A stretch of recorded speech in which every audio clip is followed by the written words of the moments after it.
Hello, church. Pastor Mark here, doing a recap of our services this weekend.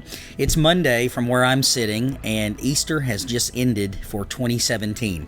We had a fantastic weekend together. First of all, our Friday night communion service went well. So many of you came out. We really packed the house. I've never seen it that well attended before, and it's just a joy to be able to do that every year, thinking about the body and the blood of Jesus Christ, and that gets us ready for Resurrection Sunday.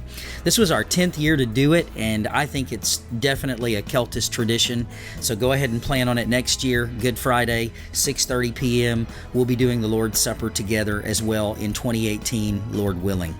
Easter Sunday, fabulous day. Thank you for all of you who came. You came early, you stayed late, you worked hard, you ministered. The Lord was glorified. We were able to present the gospel very clearly with no barriers, and that's in a large part due to God's people. We had 749 people attend both services. Can you believe that? 749.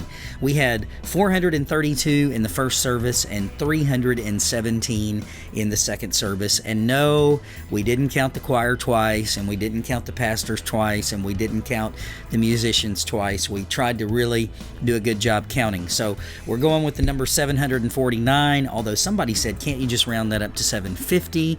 And I don't know. We probably missed somebody, so maybe it was 750, but it was a great day together. Well, now that Easter's over, I just want to turn your attention quickly to some other things. First, please don't let church become secondary in your life. Everybody makes it a point to come Easter Sunday. They make it a point to come leading up to Easter.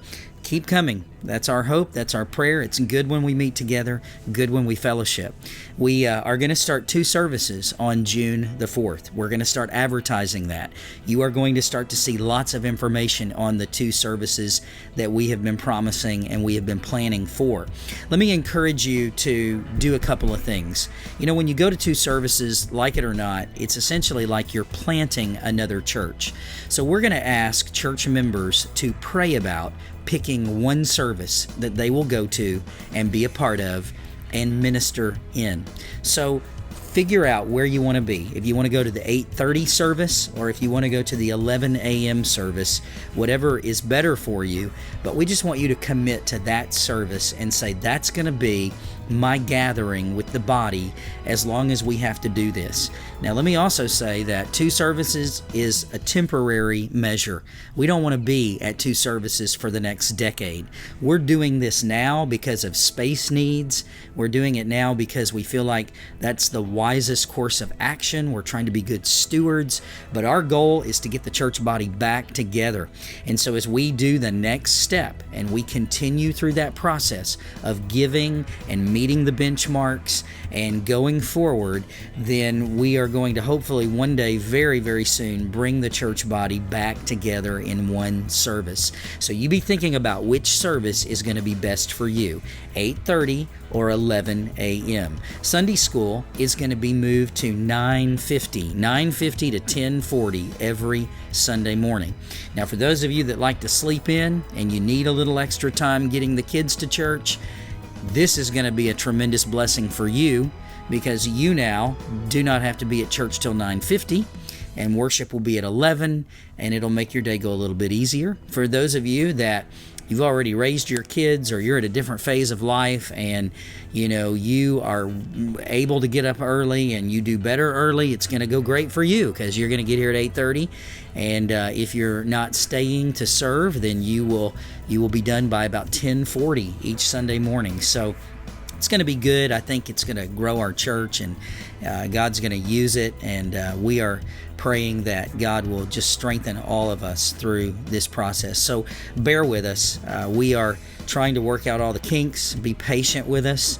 When we take off, it might be a bit bumpy, and I'm just warning you of that right now. It may be bumpy.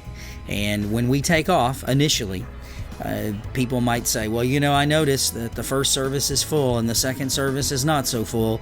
We expect that at first. But anytime you take off, It's always the roughest part of the ride, but once we get smooth sailing and we reach a good altitude, we're going to be okay, and God's going to take care of us. So bear with us, be willing to serve, be willing to come and be a part of it, all right?